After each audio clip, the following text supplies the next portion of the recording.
But did anyone see in this game? Did anyone see Caitlin Clark here? Caitlin Clark, I'll show you guys. This one right here. So Caitlin Clark is coming off the floor here.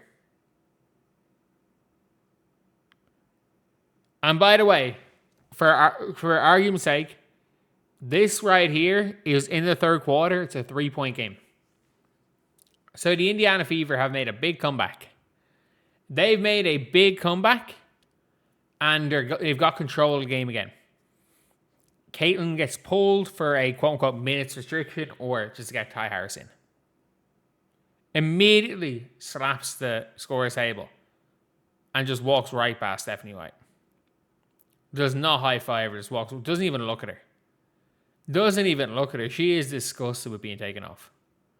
She is absolutely disgusted with being taken off. Like, that is the first time I'm like, oh shit. Oh shit. Like, that's not a good look. It's not, first of all, it's not a good look for a player to do that ever. And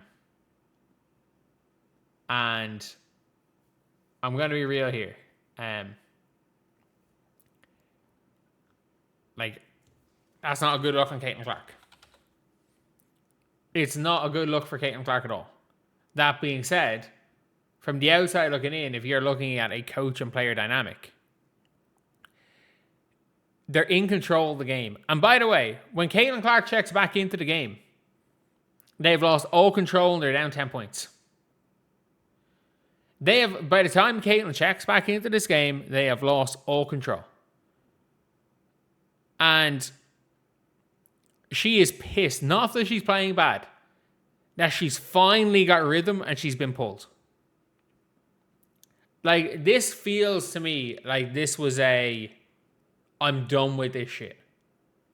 Like, she got pulled while she was getting rhythm. She got pulled in this scenario while the Fever were getting back in the game. And she just was like, fuck this shit. Like, this is bad for everybody, by the way. This is bad for everybody. Like the Fever were getting back into the game. Getting back in the game. Caitlin was finding her rhythm. Like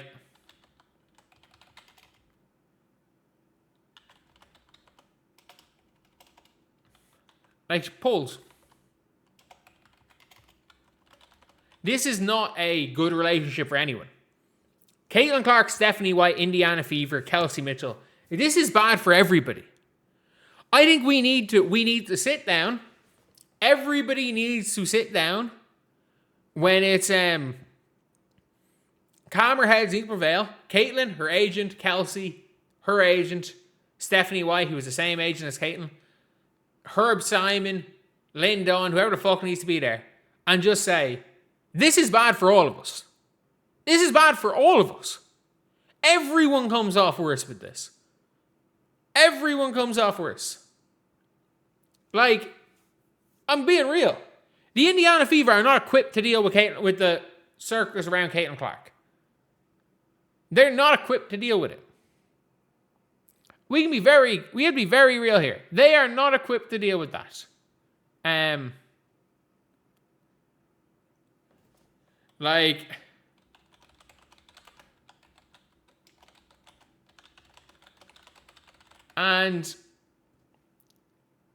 that is a fact. Stephanie White is not equipped to deal with a player like Caitlin Clark, and that's fine because Stephanie White's a good basketball coach. Like, I don't think people seem to think that a good, quote unquote, good basketball coach can coach every different style of basketball. That is a unicorn coach. That is a unicorn coach. That is Cheryl Reeve. That is Greg Popovich. That is a unicorn coach that can coach every different style. That is a unicorn of a coach. That is not Stephanie White. Stephanie White has her style. It's her way or the highway. That style, ideally, does not have Caitlin Clark in it. Stephanie White's a good coach. She is a good coach. She's good at what she does. Caitlin Clark is a really good basketball player. She's not plug and play. She is a ball dominant guard. Ball dominant guards are not plug and play. They're just not. It's like telling Luka. It's like when they got Kyrie. Telling Luka, your job is to be a backup to Kyrie. Luka would be kind of shit, wouldn't he? But it's awful.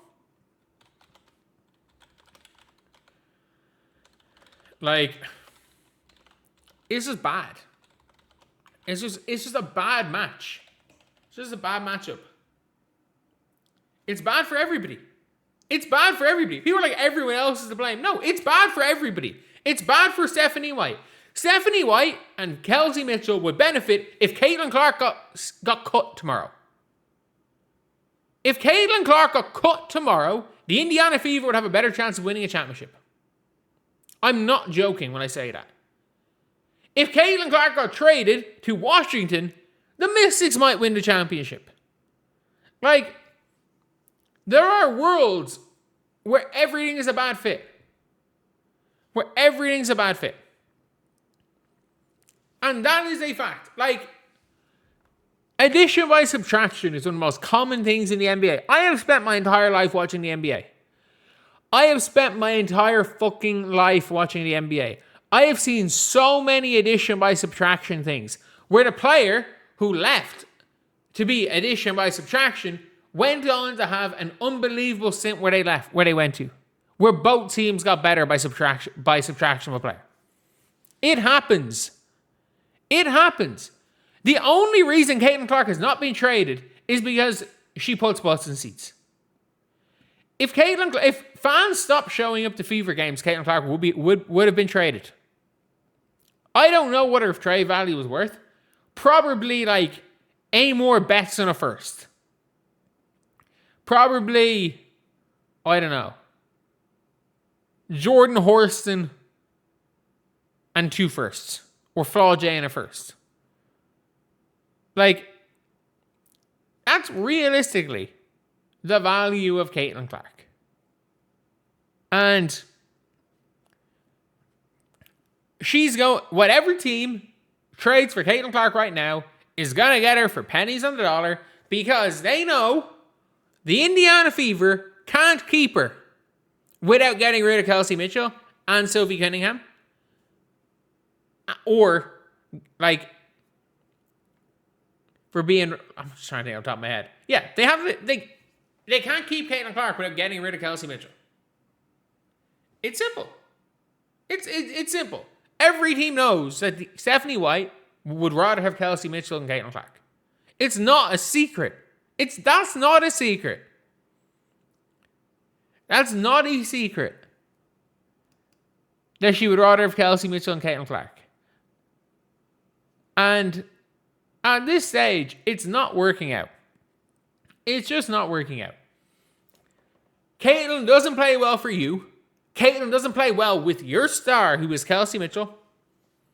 Kelsey Mitchell is your star. Caitlin doesn't play well with her. Caitlin doesn't play well in your system. And Caitlin, who is, by the way, a better defender than Kelsey Mitchell, is not a good enough defender to be the secondary player Kelsey Mitchell needs.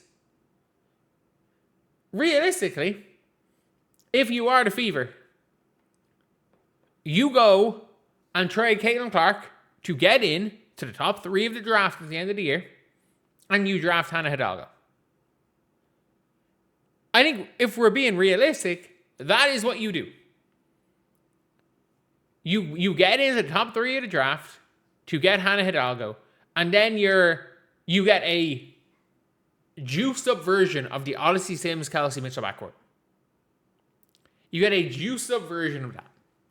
And you get Hannah Hidalgo, and you do whatever you can. You offload one of Mo or Lexi's contracts with Caitlin's trade. And you then find a bunch of athletes. Like, it is what it is. You go, if the Storm have the third pick, you trade for the Storm. Because it's going to be Juju 1, Booker 2. And if you can't get Hannah Hidalgo, fuck it. You try, if it's Madison Booker, you get Madison Booker. You get Madison Booker. Like, it's as simple as that. It is as simple as that. Like, if you were the Indiana Fever, you use her to get into the top 3 of the draft. Means you're not getting her for Citron. You fucked this, by the way. You fucked this. Indiana, you fucked this. You tanked your trade value. You could have gotten Citron and 2 firsts. You tanked your trade value to the extent where the best you're going to be able to do is getting into the top 3 in the draft to draft Hannah Hidalgo. That's the best you're going to get for Caitlin Clark. And it's at a stage where it's not even working. I think every single person outside can see that. And by the way, you better believe people inside can see that. They're 2-5 in the last 7 games she's played. She is pissed off. She is pissed off. Obviously, I'm not saying the team. The team seems to be incredibly close. I'm not saying it's on a personal level. There is no way in hell Stephanie White's not pissed off with her. And just have a clean break. Have a clean break. Like, it's a simple one. Just have a clean break and just get off her. And she's not going to be traded by the end of the year. But every single game that goes on, I'm like, it is very, very obvious that the end scenario of this is that Caitlin Clark's not a member of the Indiana Fever next year. Like, it's as simple as that. It's as simple as that. She's just not going to be a member of the Fever next year. And the Indiana Fever are going to do nothing with her. And just letting you guys know, when the Indiana Fever trade Caitlin, because it's not an if, it's a when, they're going to be bad too. They're going to be bad when they trade Caitlin too. I'm saying it's going to function better. I'm not saying they're going to be good. I'm saying all this, their team's going to function better. They're still going to be pretty bad. But yeah, look, it is what it is. It's very, very clear. Like, this crash out, by the way, is just like, not that it's justified, but like, you can see why Caitlin did what she did. She's like, I have not been able to get rid of him. I'm on this bullshit minutes restriction. And I've just, for the first time, I feel like I've found rhythm. I feel like I found rhythm. And then I get pulled. And then suddenly they're down 10 when she comes back in. It is human to be pissed off. It is human to be angry. And it is human when everything's been going wrong for weeks with you. The first time you feel, okay, shit, yeah, I'm back. We're back. And you get pulled. Like, especially when it looked like nothing was going right for her. It looked like she wasn't in the best headspace coming into the game. And she finally figured it out. She finally figured it out to get back into it, and it gets pulled. Like, just end it now. It's not working out. It's been a disaster from day one. It's been a disaster from day one, Caitlin Clark and Stephanie White. And they have done everything they can to try to make it work. They've done everything in their power to try and make that work. Because it seems like they like each other off the floor. But it's not going to work. It was evident in May 2025 it was not going to work. And if you were the Indiana Fever, you should have saw this.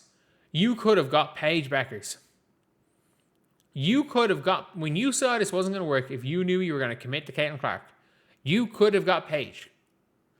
You could have potentially got Paige and Daisy. Or Paige at number 1 to take Olivia Miles. Or Awa. You could have got pick 3. Pick 3 and every single pick Seattle have. You could have got whatever you wanted. You could have gone to any team in the league other than Angel Wilson and said, I want them, and you could have got her. We're now at a stage where you need to trade her. You can't afford her. You can't afford to give her a contract. You need to trade her. And her value now,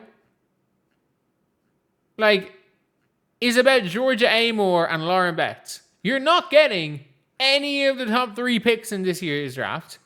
You're not getting any of the top 4 picks in last year's draft for her.